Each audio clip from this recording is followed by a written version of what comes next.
Nous sommes le mercredi 6 novembre, vous êtes sur Radio Corse International et Télépaèse, et c'est votre matinale. Bonjour, salut à tous.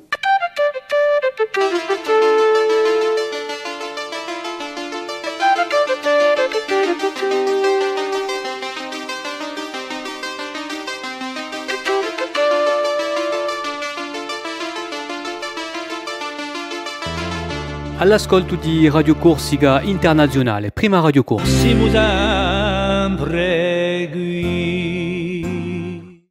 Vous pensez que Philippe ne fait que les infos à Radio Corse International? Eh bien non, vous voyez, il me livre même le café le matin. Voilà, il est très sympathique et puis on va le retrouver un petit moment donc pour la météo et bien sûr pour les informations. Merci Philippe. Un grand bonjour à vous tous sur Radio Corse International et Télépaèse. On va souhaiter une très bonne fête aux Léonard ce matin, qui sont à l'écoute ou pas. Voilà, on va débuter notre matinée avec Philippe. Entre deux cafés, il nous fait quand même la météo et l'information.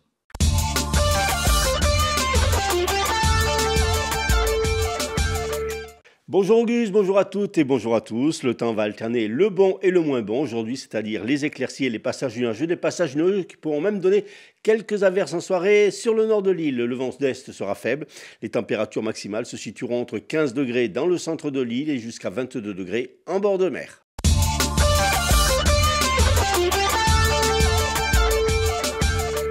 La venue du pape François se confirme en Corse. Une demande officielle émanant de la diplomatie du Vatican a en effet été adressée à la France. Elle devrait être confirmée d'ici 8 jours par le cardinal Bustillo. La date aurait été fixée au 15 décembre. Le souverain pontife se rendrait alors au Palais des Congrès pour le colloque sur la religiosité populaire en Méditerranée, puis à la mairie, devant la Madonnunca et au Casone pour une messe en plein air.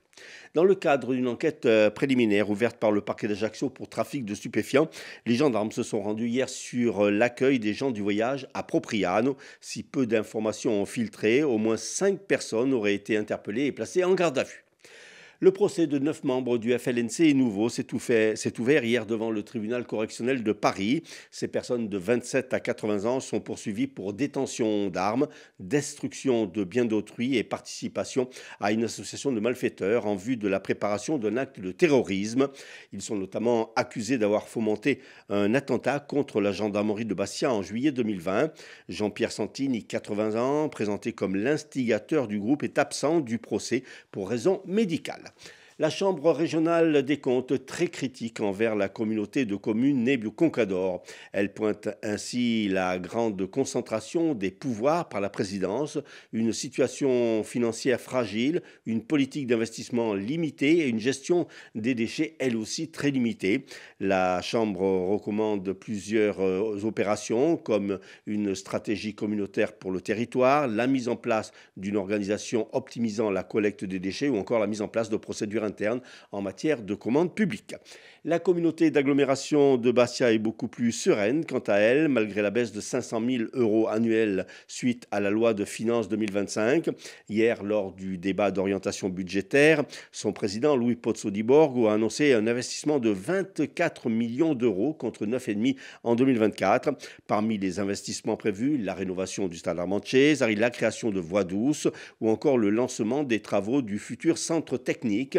Dans le même temps, la CAB annonce l'augmentation de 10% des subventions en faveur du tissu associatif et la baisse des charges de fonctionnement de la collecte et du traitement des déchets. Face à la crise du logement dans la commune, un séminaire s'est tenu hier à Porto Vecchio.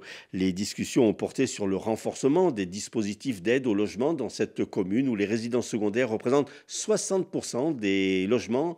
Une situation qui place beaucoup de gens, et notamment les jeunes couples, en impossibilité de se loger à Porto Vecchio. Le maire Jean-Christophe Angelini a ainsi annoncé que de nouvelles pistes sont envisagées pour résoudre le problème, comme l'instauration d'une surtaxe d'habitation des résidences secondaires, la mise en place d'un plan local d'urbanisme ou encore la création d'espaces constructibles à moins de 90 hectares ou l'ouverture d'une procédure d'enregistrement obligatoire pour les meublés de tourisme. La municipalité prévoit parallèlement la construction de 1000 nouvelles résidences principales d'ici 2033. 200 logements en accession libre, 165 en accession maîtrisée, 92 en accession sociale à la propriété, 193 logements locatifs intermédiaires et 350 logements sociaux. Enfin, le nouveau bateau-école du lycée maritime de Bastia est attendu ce mercredi dans le port insulaire. Ce bateau à hydrogène de 19,95 m de long, 5,6 de large a été conçu par la société Maury qui est construite par Gâteau. Il a appareillé hier de Port-de-Bouc pour atteindre Bastia en cette journée de mercredi. L'inauguration est prévue le 15 de ce mois. Merci Philippe, et puis on vous retrouve un peu plus tard dans la matinale pour les titres de l'information. Nous allons poursuivre avec Rémi et nous allons faire un petit détour sur ces hippodromes de l'Hexagone pour le quintet, pour le tiercé, pour avoir les bons coups du jour comme il nous dit, donc, et les pronostics bien sûr, pour pouvoir réaliser vos petits tickets dans nos PMU insulaires. Les pronostics hippiques de Rémi sur Radio Corse International. Bonjour à tous, ce mercredi dans les bons coups du jour, nous serons sur l'hippodrome de Nantes. On va démarrer avec le quintet, je vais mettre en tête le numéro 5, Horatu Stella. Passons à la troisième course où le 16, Ikito Planchette devrait l'emporter, tout comme dans la quatrième, le numéro 16, Light Me Fire. Bon jeu à tous. Un petit point horoscope avec Paxi, allez pour ce mercredi.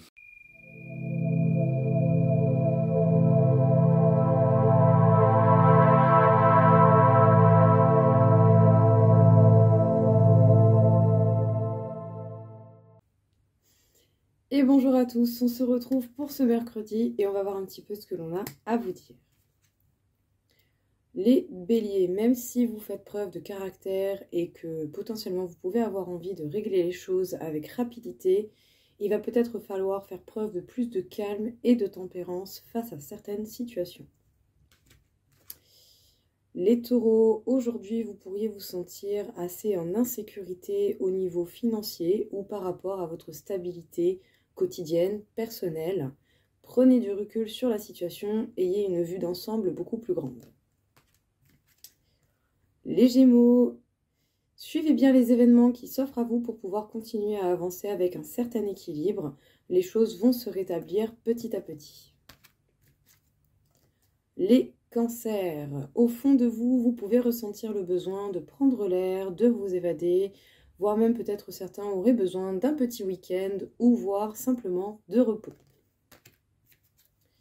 Les lions, aujourd'hui, ça va être un petit peu le brouillon dans votre esprit, dans vos idées, mais ça devrait se rétablir prochainement. Faites au mieux avec ce qui vient à vous dans votre esprit, avec les idées qui peuvent un petit peu vous perturber ou voire simplement vous faire réfléchir de trop. Les Vierges, aujourd'hui on va parler de votre organisation pour faire des choix judicieux. Prenez bien le temps justement de décider ce qui est le mieux par rapport à ce que vous avez à décider. Les Balances, vous faites preuve de rigueur et vous vous affirmez grandement au niveau professionnel. Votre côté responsable ressortira énormément aujourd'hui. Les Scorpions, vous pouvez ressentir énormément de poids sur vos épaules, beaucoup de responsabilités. Ne faites pas preuve de trop de rigueur envers vous, soyez indulgents. Les Sagittaires, vous avez plusieurs options qui s'offrent à vous et qui va venir complémenter une stabilité personnelle qui est déjà acquise. Les Capricornes, vous allez pouvoir profiter de bons moments avec des personnes que vous appréciez, des moments de partage, des sorties, voire même tout simplement un repas, une discussion ou se retrouver autour d'un café, pourquoi pas avec quelques amis ou simplement les gens que vous appréciez. Les Verseaux, vous pourriez avoir un petit peu de mal à vous focus et à trouver des objectifs, mais ça ne vous empêchera pas de passer à l'action pour autant. Et enfin, les Poissons. Sachez bien que la vie vous réserve quelques petites surprises et cela pourrait vous faire avoir une très très grande inspiration et beaucoup d'imagination dans ce que vous allez mettre en place par la suite. Voilà tout le monde, je vous souhaite à tous une belle journée et je vous dis à bientôt.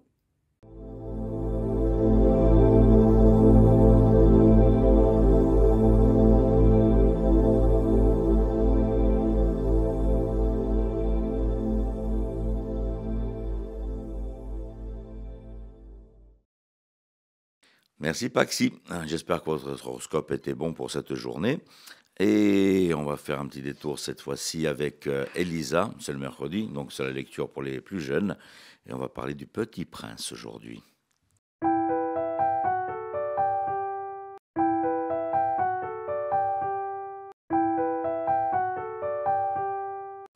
Bonjour à toutes et à tous, je vous retrouve avec joie aujourd'hui sur Radio Corse International pour parler littérature jeunesse.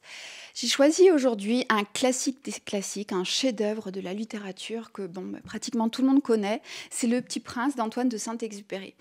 Je viens de le relire, figurez-vous, avec mon petit garçon de 7 ans et demi, et j'ai été frappée de nouveau par la beauté de ce récit, par sa puissance, par sa profondeur.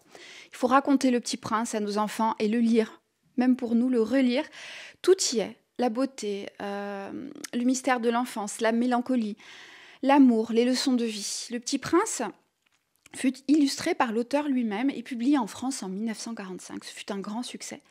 C'est un récit qui mêle un parcours initiatique, une critique du monde moderne. C'est un chef-d'œuvre qui fait partie du patrimoine de la littérature mondiale. Le Petit Prince d'Antoine de Saint-Exupéry raconte la rencontre poétique entre un aviateur dont l'avion s'est écrasé dans le désert du Sahara et un jeune garçon mystérieux venu des étoiles. Au contact du Petit Prince, qui lui raconte son voyage interstellaire jusqu'à la Terre, le narrateur, l'aviateur, prend conscience de ce qui fait l'essentiel de la vie.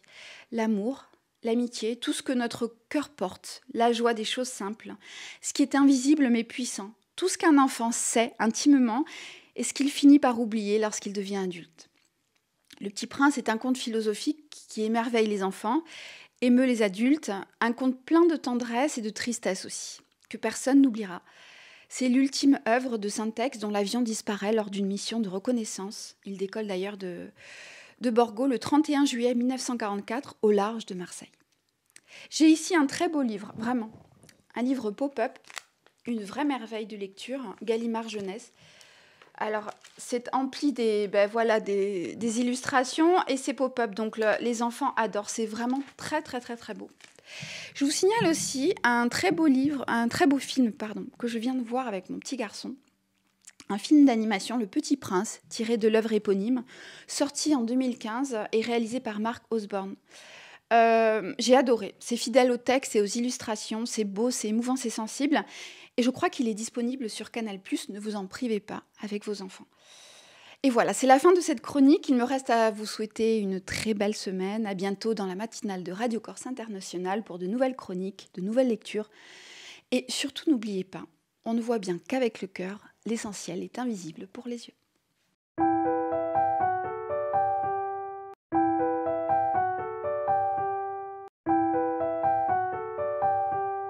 Merci Elisa.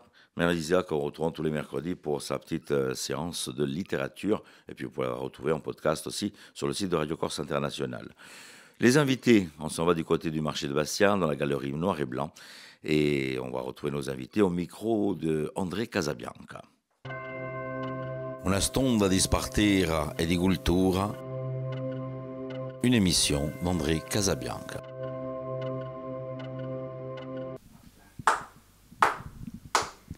C'est une nouvelle exposition de peinture et de photos que vous allez pouvoir apprécier, par exemple, simplement à partir de du jeudi 7 novembre jusqu'au 3 décembre. Alors, les deux artistes sont à côté de moi, bien entendu. Il s'agit de Laetitia Dor et puis de Magali Cancel. Alors, à chaque fois, avec la galerie Noir et Blanc, on a ce changement, on a des nouveaux artistes. C'est tout le bonheur que l'on a, c'est-à-dire on passe d'une expo à une autre avec vraiment un plaisir fou et une innovation à chaque fois. Alors, j'ai demandé à Laetitia Dor,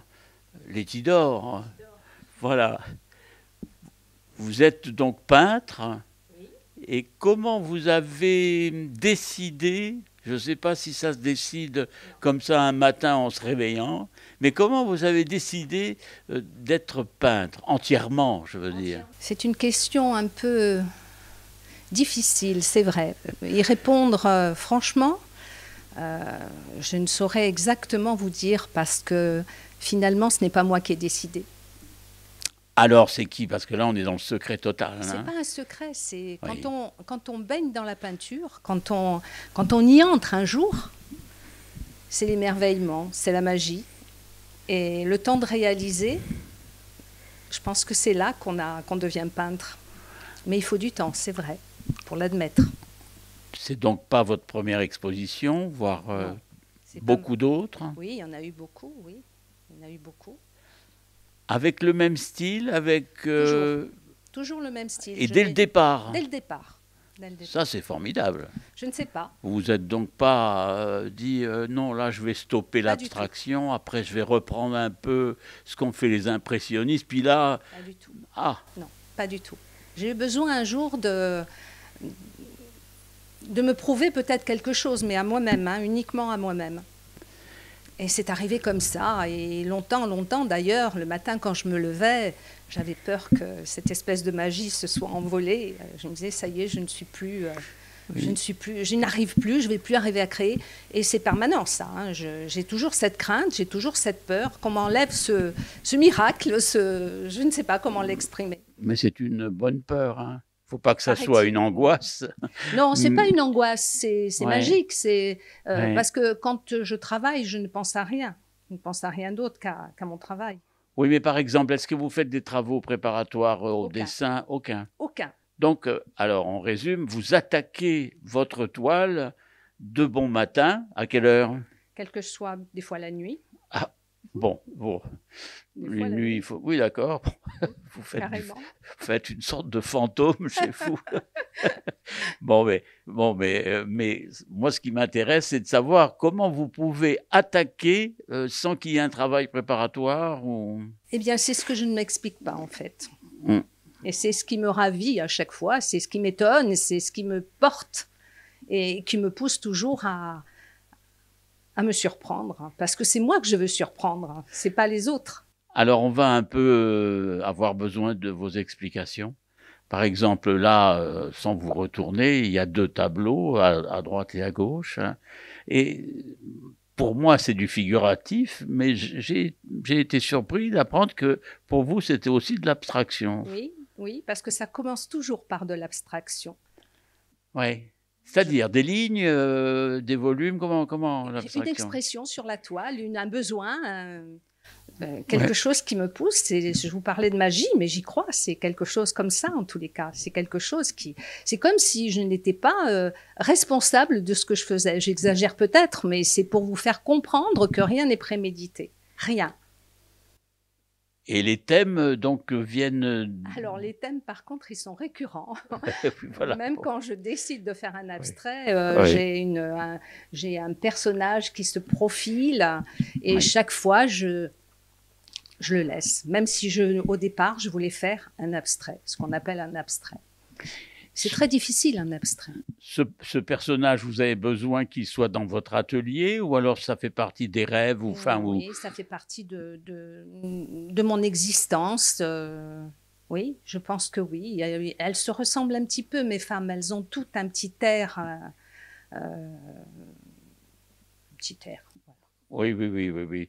Donc chacune a une histoire, en fin de compte. Oui, chacune a une histoire. Chaque toile Oui. raconte une histoire. Mais ce n'est qu'en chemin que je vais la raconter, cette histoire. Ce n'est qu'en chemin que je vais trouver justement le sujet, la couleur. Je n'en sais rien. Je peux avoir envie de peindre du jaune et terminer par du bleu ou du rouge.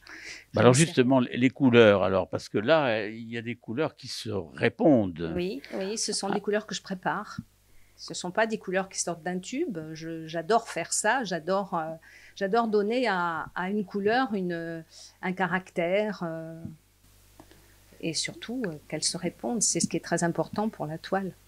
Vous allez présenter combien de toiles alors? Peut-être entre 15 et 17 si elles ne s'entrechoquent pas. Si l'exposition est harmonieuse, il y en aura 17. Si autrement, il y en aura 15. Dernière petite question. Oui. Pourquoi la galerie noir et blanc? La galerie noir et blanc parce que d'abord c'est une très belle galerie. Voilà. Et puis parce que Francane m'a gentiment demandé et c'est un bonheur que de lui avoir répondu oui. Oui, mais vous avez bien fait. C'est très agréable ce que vous faites. Et combien de toiles au total ou... Vous allez À présenter, la- à oui, la- l'exposition demain? oui. Bah, 17 si elles y vont. Autrement, comme je vous l'ai dit tout à l'heure, une quinzaine s'il faut leur laisser un peu plus d'espace. On verra. Alors, nous allons passer juste un tout petit moment avant de passer à Magali Cancel, qui, elle, est photographe. Je vous invite bien sûr à venir voir les toiles de Laetitia.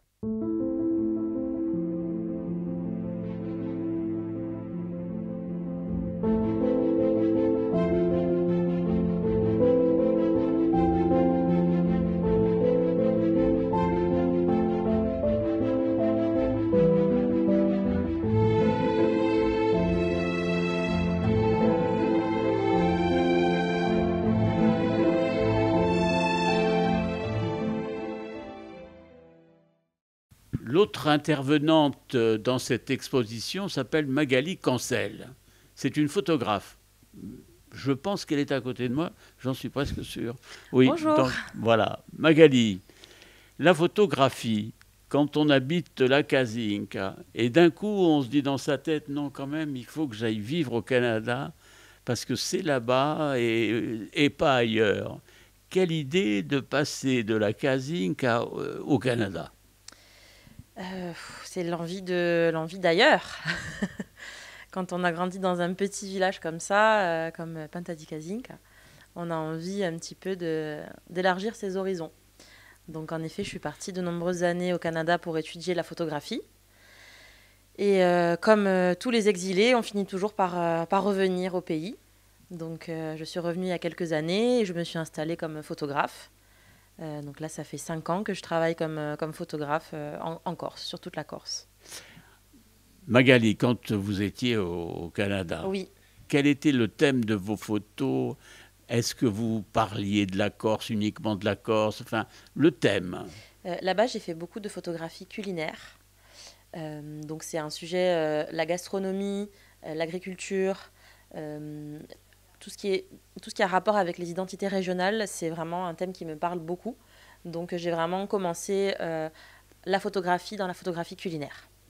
Alors, c'est quand même des photos presque expérimentales que vous montrez. Alors oui, aujourd'hui, c'est pas du tout du culinaire. Ouais. C'est quelque chose de complètement différent. Là, j'ai réalisé une série qui, pour certaines photos, peuvent être même abstraites. Ce sont des gros plans, des détails que je suis allée réaliser sur des chevaux. Un jour de grande brume, comme il y en a beaucoup en Kazinka. Souvent, dans la Kazinka, il y a des journées comme ça d'hiver où la brume se lève. Et c'est très intéressant pour la photographie. Il y a des choses très intéressantes qui se passent. Et qu'est-ce qui vous intéresse? C'est-à-dire à la fois sur le plan technique, bien sûr, mais aussi sur le plan du scénario de votre photo. Ce sont des animaux qui sont très intéressants à photographier, très mystérieux. J'ai fait beaucoup de photographies de gros plans des yeux des chevaux parce que je trouve qu'ils sont très insondables. Et aussi, ce qui m'intéressait dans cette série-là, c'est vraiment d'avoir une esthétique très épurée, d'être vraiment sur des détails et d'avoir des photos très graphiques. Et alors cette idée de détail, c'est-à-dire d'objectif, comment vous l'avez appris Par exemple, pour réaliser cette série, quand j'ai réalisé les photos, je savais déjà un petit peu sur quoi je voulais travailler. Je voulais vraiment travailler sur du détail. Mais c'est vraiment après, quand je retouche mes photos et quand je les mets les unes à côté des autres, que j'arrive à savoir comment est-ce que je vais cadrer et aussi le travail de retouche que je fais dans les contrastes, dans la luminosité. C'est vraiment, il y a vraiment un deuxième travail qui arrive après la prise de vue, où là, je vais faire des choix de cadrage et de retouches qui vont venir compléter le travail de prise de vue. Votre formation, parce qu'à un moment donné, j'ai vu que vous aviez fait du cinéma dans le sens...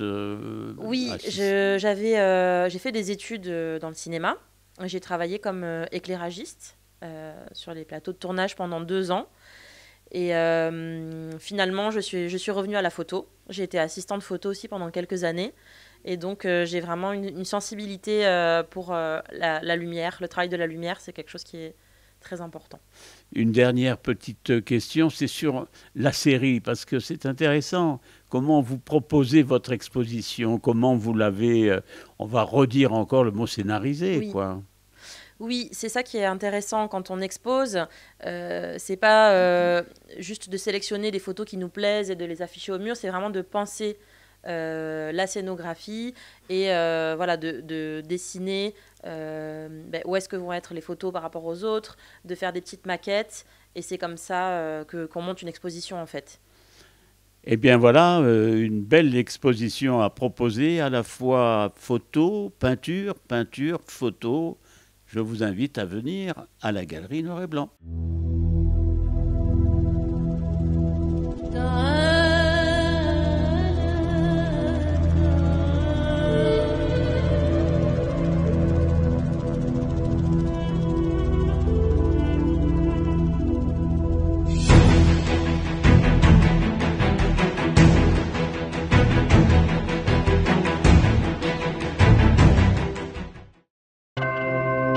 Una stonda di spartera e di cultura, une émission d'André Casabianca. Voilà donc pour ces rendez-vous donc du côté de la Galerie Noir et Blanc, n'hésitez pas à y faire un petit détour cette semaine. On retrouve les titres de l'information avec Philippe Jam.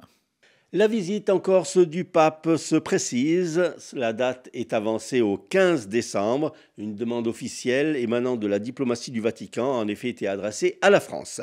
Dans le cadre d'une enquête préliminaire ouverte par le parquet d'Ajaccio pour trafic de stupéfiants, plusieurs personnes installées sur l'aire d'accueil des gens du voyage à Propriano ont été interpellées et entendues par les gendarmes.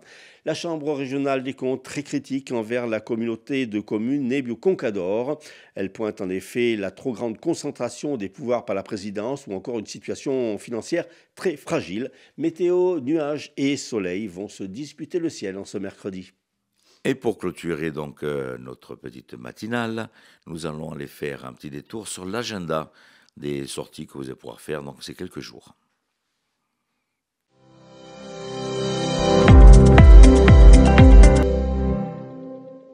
Tous les mercredis de 16h30 à 18h, des cours de mandoline du côté de Corté avec Minigale et l'association Mondeo, et ça se passe du côté de la Gazador.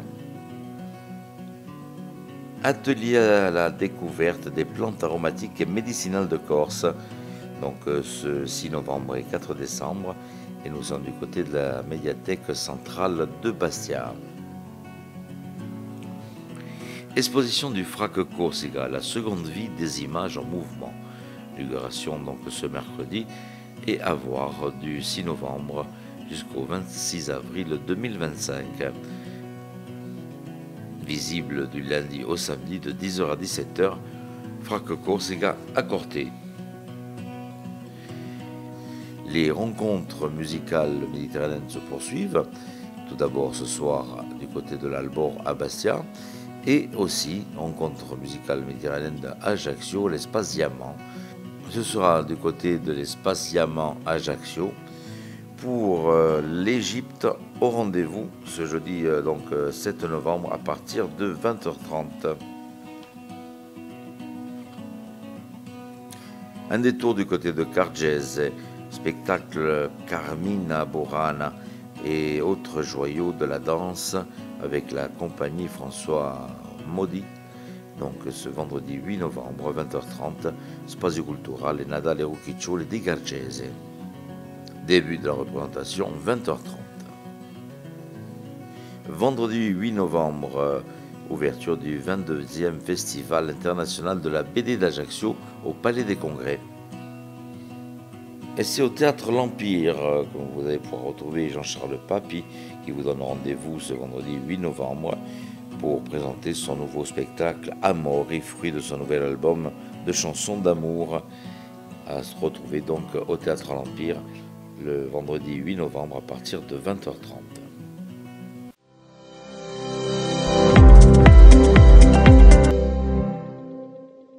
Voilà donc pour ces petites idées de sortie, profitez-en.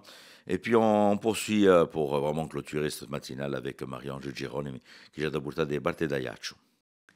Saluto a tutti, benvenuti oggi e dunque in questa matinale di Radio Corsica Internazionale. Sono assai felice di ritrovarvi e sapete cosa abbiamo oggi? Franchiamo a Vizzarona e andiamo in Ajaccio. Allora sapete che in Ajaccio per 3 castelli 50 warunelli e cedino studetto, fume aiacino e chiacchiere bastiacce. Allora, riflettite appena non ta qui. Dunque, sapete che si vede sempre che Rudio Bonaparte a casa colonna Ozzi. In due campaua al XVII secolo, Bianca Rossina da colonna Bozzi.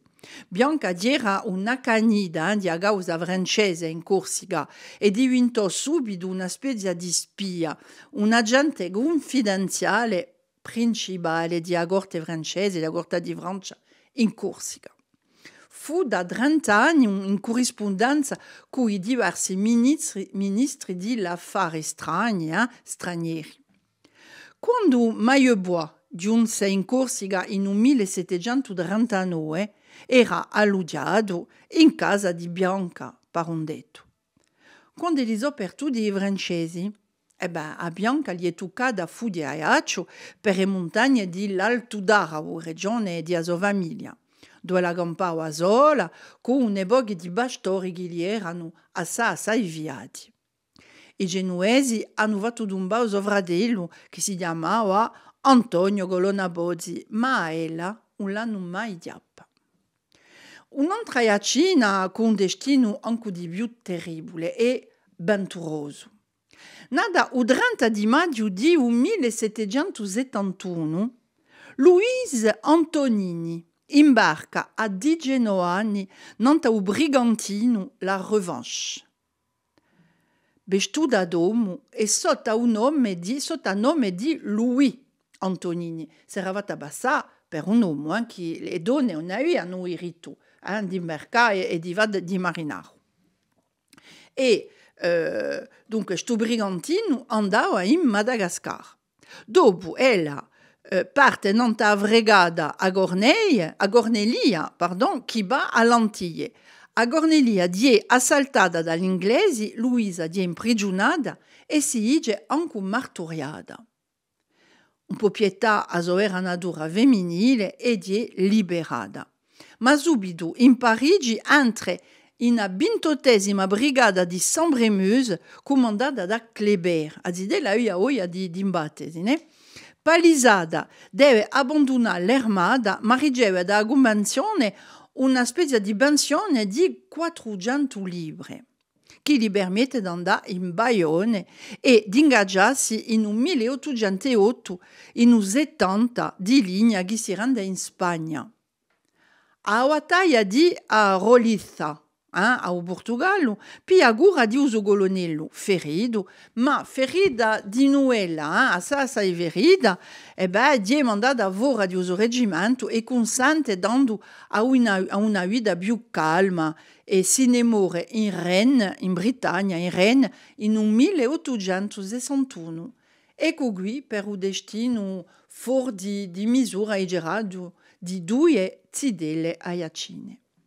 Voilà, on arrive à la fin de cette matinale. Merci d'avoir passé ce petit moment en notre compagnie. Je vous rappelle que vous pouvez revoir la matinale sur Télépaèse à 9h et en rediffusion sur midi, ainsi que sur Radio Corse Internationale en version audio et sur les replays des deux stations. Voilà, n'hésitez pas, donc si vous avez loupé quelque chose, et faire un petit détour. Je vous embrasse très fort, je vous donne rendez-vous demain jeudi. Qu'est-ce que vous en dites? On se retrouve demain matin, même heure, même antenne. Tini de Forte et a domani. Bonjour, salut à tous.